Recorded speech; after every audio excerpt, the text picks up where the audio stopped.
Peace, fam. This is King Messiah, and today I want to talk about a gesture that I did a few days ago trying to help a young man by the name of Chris.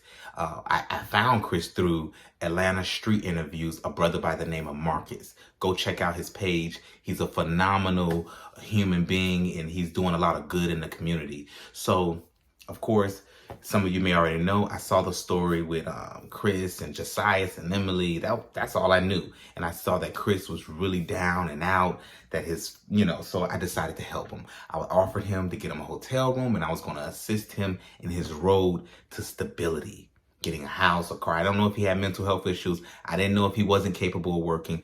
These are things that I would learn later on down the road or later on down the line. So Marcus finally hits me up. I know he's a busy man. He's getting hey, we can book this hotel today. It's a random day. I didn't get a 24-hour notice. I didn't get to speak to him. This is all on the spot. So what you all are watching is really live. He's calling me live. He's meeting up with me live. We don't, this isn't something that's been planned weeks in advance or days in advance.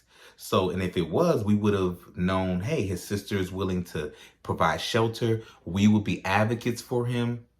All you have to do, we're going to make sure that nobody is being abused. We're going to make sure that you're getting your adequate treatment. That's what advocates are for. So, all right, I hope I'm not jumping all over the place, but just follow the story. Basically, Marcus calls me up, super thankful. He gave me the opportunity to help out, to help out Chris. Finally meet up. I get to the hotels. I tell the hotel, hey, I want to book the room for 3 days, a couple days. They're like, all right, who's going to be staying in the room? I'll be staying in it, but I'm going to also have a friend of mine staying in it. Okay, I need his ID. You need his ID, but I'm going to be staying in it. No, whoever's staying in the room overnight need an ID. And I heard that from multiple hotels. Not saying that there aren't hotels out there that would have allowed. I'm not saying that. But the hotels that I ran across, they were being sticklers.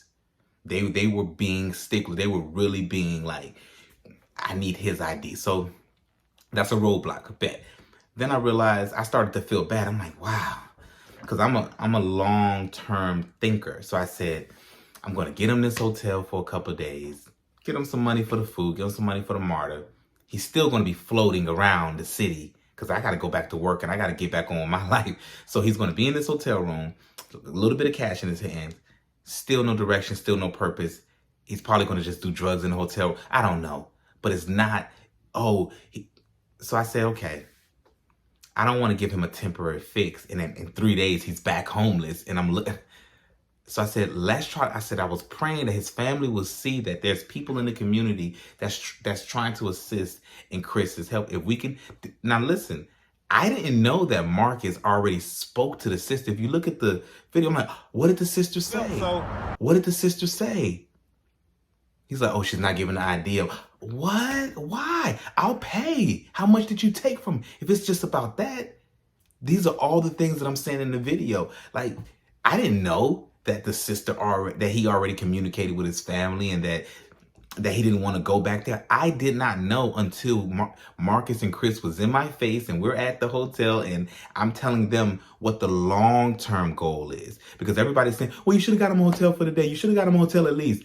The long-term goal. And the long-term goal was to get him stable. And in 3 months or 1 month, we see him working and we see him, you know what I mean, feeling proud about himself and him having help. And that was the long-term goal, not, hey, I got him a hotel. Like, to me, that's almost ulterior motives. If somebody says, look, I got this guy a hotel. I got him a hotel, guys. Yeah. And then I walk away and I don't care about what happens 3 days after. Come on. No, my thing was I wanted Chris to understand, like, listen, you have an advocate. I'm not going back to that hellhole. Okay, I get it. Now, they have all your paperwork, they have your ID, and it's extremely difficult getting a birth certificate without any type of documentation. And Chris didn't have any type of documentation. So the time frame that it would have took to get back the social, the birth certificate, that would have been weeks. He would have been back homeless on the streets. Now, okay, so moving along to why didn't we bring him to a mental health hospital, or why didn't we go drive to Social Security? We're doing this. This is my charity. I don't go to church and put money in the tithe. I don't go to a mosque and put money into the. This was my way of saying, okay, I'm going to give back to the community. I want to give back to people that are less fortunate, but I wanted to go to somebody who's going to take the little bit that I'm able to give. I wanted to go to somebody who's going to take it and make the best out of that situation. Okay, it's not because of me, but I was a spark plug that helped them. I gave them that extra push. I can't give you the push and then do all the work for you, and because then I'm going to be compromised. My situation, my life. No. So this was a very, straight line stream of help. Like, listen, and I'm still offering my help. If he needs me, I'm still offering the help. But of course, we all know that he's dealing with mental health issues, and mental health issues, I get it. It's very challenging. I see it every day. Streets, you're addicted to street drugs. You go to a mental health hospital and they put you on psychedelic drugs. The same ingredients that are in a lot of those street drugs are in the mental health hospital, the psychedelic drugs. So some people go to a mental health hospital just to get the drugs. It's not this, and a lot of mental health hospitals, to say it, but it is treacherous. It is very, very treacherous. Somebody take them to a mental health, take them to a group home. If you think living with your mom and your sister is hell, go to a group home with strangers who don't care nothing about you. See, that's the reality. So Chris was only faced with, his choice was to stay homeless, go to a group home, or a mental health hospital, which, okay. And just to be clear, I do feel like there are some good group homes out there.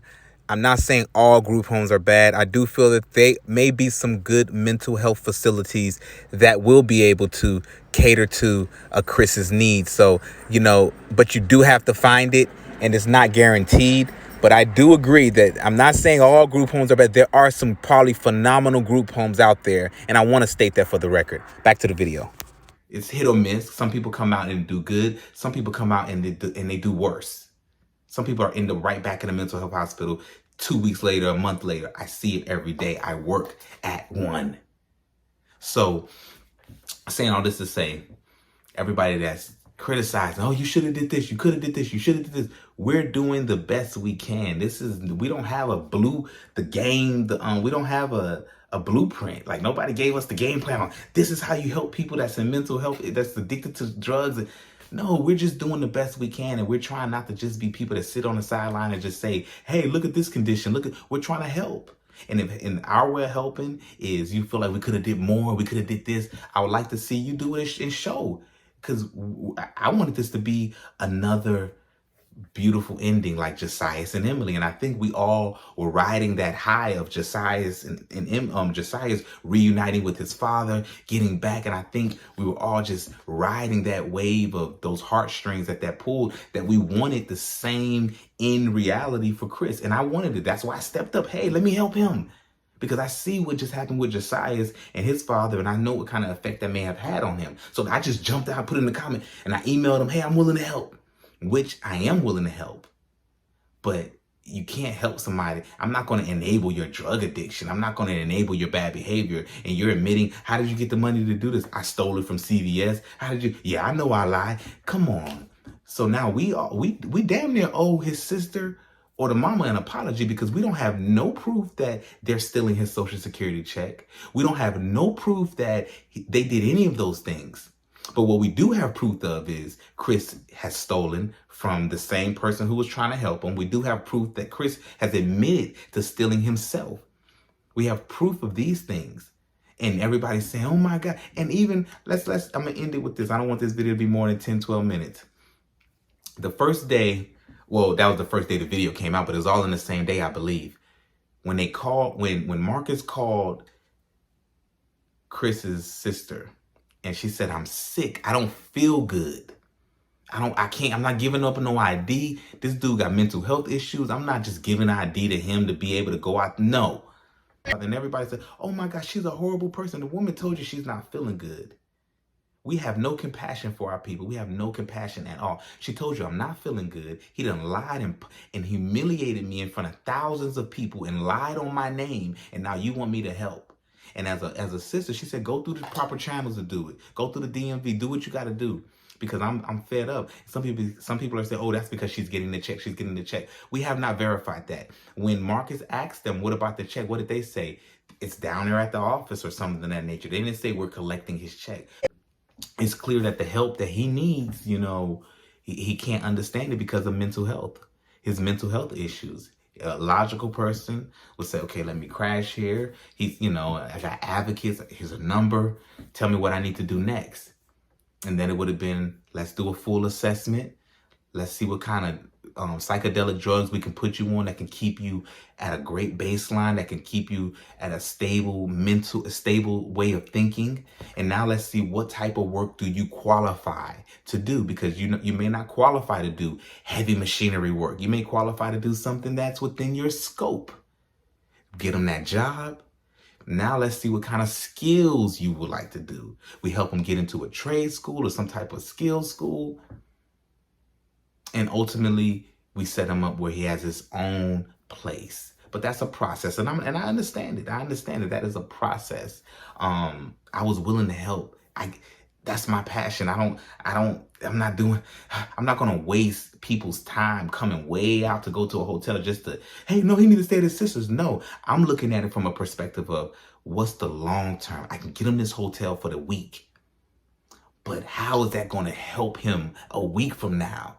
And am I going to be looking like, well, I got him a hotel for the week. Let's cross our fingers and hope something dramatically happens in his life to where he doesn't end up, because a week from now it might end up colder than it is now. And my heart is to see him go into the streets after he was just in a cozy hotel room for 3 days or a week or whatever we would have got him. Because I'm like, how I would have did it was, we got it for like 2-3 days. Knowing me, would have probably extended it for another 3 days and extended it. And it would have just, extended it because my heart don't want to, and then as we're extending it, we're working on ID, but you don't get your ID in no one day. Without any type of identification, you're going to have some type of identification. You're going to have some type of family advocacy to step up and help. And that's why we needed to be allies and advocate with the family. We can't just see, what I don't like is everybody took what Chris said and they villainized the sister and they really villainized his family. I don't like that, because up until they have shown nothing but grace. Chris's family have shown nothing but grace, but everybody villainized the family and everybody's saying, oh my gosh, all because of what somebody who has been a proven thief and a proven liar has said. And that's not cool. That's not cool. We still gonna help Chris. He's 19. That's why I'm like, that's the youth. I could have helped anybody on his channel, but my heart's he's 19. Come on. That's them babies. They're not indoctrinated with 30 or 60. I love helping the youth because I know they babies, they innocent. And so I came in from that perspective. And everybody look, oh my God, he should not go back to his family. Come on, y'all aren't like, where's he gonna go? A group home? Where's he gonna go? He gonna go to your house with all them allegations? He gonna go to a group home? He gonna go to a mental health hospital, which is 10 times worse? And his family, I heard them on the phone, they said, we're not gonna trap you here. You can rest your head here, wake up, hit the streets. And you should be looking for a job and library and doing things like that. You shouldn't be just hitting the street looking for drugs. But we know that if that's your addiction, 9 times out of 10, that's what you're gonna land yourself in. So I'm gonna land my plane with this. Like, we can't think like, get him in the system. That's his only solution. Like, we have to, I wish we had group homes in our community that we controlled, or we have mental health hospitals in our community that we control, because, the mental health hospitals that we currently got, it's like a movie. And I got to keep saying this because y'all, I see it everyone. I mean, it's not this super therapeutic environment. It's not. Some people say they're just pushing numbers. They sit you in a room in front of a TV with his family is just the worst. All the things they said about him. What did his family say about him? That you had allegations of touching a little boy. You have allegations of stealing. That you have allegations of lying. What is so wrong about telling the truth and clearing your name? Because if you shame them, come on. Come on. And by Marcus going to that person's house and they not saying, get off my porch. They didn't curse Marcus out. They gave that man respect. The mother said, Chris, come in the house. Let me talk to you. He didn't want to go in there because he can't face the lies. He can't face it. And he'll rather be in the streets. And that's fine. Like I said to him, more power to you, bro. It's all love. It's not, if that's what you choose. If I'm offering to help you out with lawyer fees, I'm offering to help you out with, and you choose the street, cool, the drugs got you right now. You're 19, you still want to explore. You don't understand it right now. He's mentally not even capable probably of understanding and comprehending the opportunities that are placed before him, because I'm gonna land my plane. King Messiah, formerly known as Shakar. And I want to say I appreciate everybody who showed love. I appreciate Marcus from Atlanta Street Interview giving me the opportunity. But I want Marcus to know I need to help somebody else. So we need to find out somebody next. It might have to be a woman. I'm willing to help a woman that has a child, that has children. I have a program called Hope. If you go to hope.org, they give you $400 for your housing and your utilities. They give you $400 for childcare. That's a program. I personally know the president of Hope. I went through it. I used to get $400 every month for my son because I was a member of this program called Hope, but you have to be registered in school. You have to be a full-time college student. I just graduated nursing school. So this is a program I can help someone get into school, help someone get the financial aid, help someone get qualified for Hope, which is going to give them a total of $800 a month. That's a resource that I have that I can offer. And also any young man out there that's trying to get a job, that have their ID. If you don't have your ID, I'll help you get your ID. If you don't got no family, but if you got family and all they saying is like, look, we're not telling you we holding your ID hostage. We're just saying they're the guardian. It's convoluted. It's convoluted, and I would love to sit down and talk with the sister. I've seen it through just like you all, but I just want to say double salute to Marcus, Atlanta Street Interviews. You really showed me that you have a pure heart, because you drove out to Stone Mountain with intentions of changing this man's situation. But as me and Marcus started talking, I said, Marcus, I get him this hotel room, but in 3 days, he's going to be back on the street. I wish his family can come in. Marcus said, well, actually, I just spoke to his family. Y'all saw it on the video. And I said, huh? And he was like, it wasn't good. I said, you must have did something that made them pissed. But that's not worth him sleeping under a bridge. That's not worth him going to a group home. That's not worth all the allegations he made. People make up crazy, ludicrous allegations to justify their situations. People make up things to justify their situation. And who am I going to believe? Somebody who is clearly has a history of lying and thievery, and they're admitting it, and a mental health issue, and he's 19? Or am I going to believe somebody that's at least somebody that sounds like they're competent? His sister said she was sick. So when she sounded real annoyed that day and she was short, do we not have any type of compassion for a woman telling you, I'm sick, I don't feel good today. This person is stressing me out. That, like, what he put them through probably could be causing stress in their life and can bring them to, can fuck with their health. We're not looking at that the trauma that they're going to, having to run behind this person who is mentally challenged. Come on. So I just want everybody to have more compassion to the sister of Chris. I want to say thank you for allowing him the opportunity to rest his head there. To the mother, allowing him, after all the allegations that y'all have accused him of, and y'all still say, you know what, we're not going to cut him off. And some people are saying, it's the check. They're getting a check from him. And what I will comment on is, he definitely has people in his corner that care about him and love him. For his family to still say you can stay here, that's love. They said, let's listen, they were taking him to the doctor and he ran away. That has nothing to do with, I'm being tortured. Come on, man. That boy looked like that. If he was being tortured, when they knocked on the door and they came, they would have been cursing him out. But nobody gave him, and some people can say they were doing that just for the camera. Oh, that's just for the camera. We just doing the best we can, man. We ain't got the blueprint. We ain't got the answers. We're just doing the best we can. And if some people are feeling like the effort that was put out was more hurtful than harmful, I disagree, because at least he can go to sleep saying, man, people they tried. He didn't, they tried to help me.